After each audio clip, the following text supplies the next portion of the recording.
तर मित्रांनो, मी अशोक तुमचा सर्वांचा लाडका.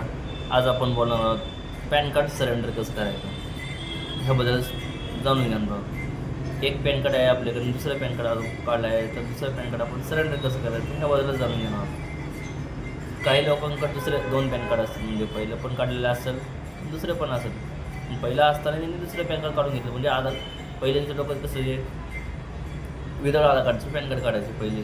पण आता तसं नाही, आधार कार्ड थ्रूच पॅन कार्ड लागतं. लिंक केलं पण नसेल लिंक, पण दुसरं पॅन कार्ड काढून घेतलं असेल. आपण त्याबद्दल जाणून घेणार आहोत. तर पहिलं पॅन कार्ड असताना पहिलं पॅन कार्ड आहे, पण दुसरं पॅन कार्ड कसं सरेंडर करायचं हे जाणून घेणार आहोत. चला तर तुम्हाला मी दाखवतो आपल्या चॅनलवर. पॅन कार्ड सरेंडर कसं करायचं आहे बघा शिकायचं असेल तर व्हिडिओ शेवटपर्यंत नक्की बघा. व्हिडिओ सरेंडर पॅन कार्ड कसं सरेंडर करायचं व्हिडिओ शेवटपर्यंत बघा, नक्की तुम्हाला समजेल. त्यामुळे तुम्हाला समजेल की आपण पॅन कार्ड कुठल्या डिस्ट्रिक्टमध्ये काढलं आहे, कुठल्याही आपलं एओ कोड काय आहे, आपलं सगळं समजेल. व्हिडिओ नक्की शेवटपर्यंत बघा, तुम्हाला समजेल. सर्वात पहिल्यांदा क्रोम ब्राउझर ओपन करून घ्यायचं आहे. ओपन केल्यानंतर सर्च बारला क्लिक करायचं आहे. सर्च करायचं आहे वर ई फिलिंग EFI मी वर सर्च केलं आहे, ते सर्च करायचं आहे. तर 1 नंबर वेबसाईट आहे इन्कम टॅक्स डिपार्टमेंट होम, त्यावर क्लिक करायचं आहे. त्या क्लिक वेबसाईट लोड होते. नंतर क्लिक केल्यानंतर खाली इन्स्टंट ई पेनच्या खाली एओ युअर एओ यावर क्लिक करायचं आहे. ह्यावर क्लिक केल्यानंतर इथं आपला पॅन नंबर टाकायचा आहे. जो तुमचा पॅन नंबर असेल तो पॅन नंबर टाकायचा आहे. जो ऑफिस तुम्हाला समजेल कोणतं एओ युअर जस्टिफिशियल ॲक्सेसिंग ऑफिसर्स, तुमचं ऑफिसर्स कोण आहे, ऑफिस कुठलं तुमचं समजेल तुम्हाला. एओ कोड टाकायचं, पॅन नंबर टाकायचा आहे.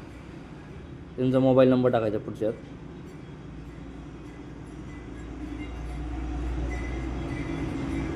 मोबाईल नंबर टाकल्यानंतर कंटिन्यू क्लिक करायचं आहे. कंटिन्यू बटन क्लिक केल्यानंतर OTP टाकायचे ते.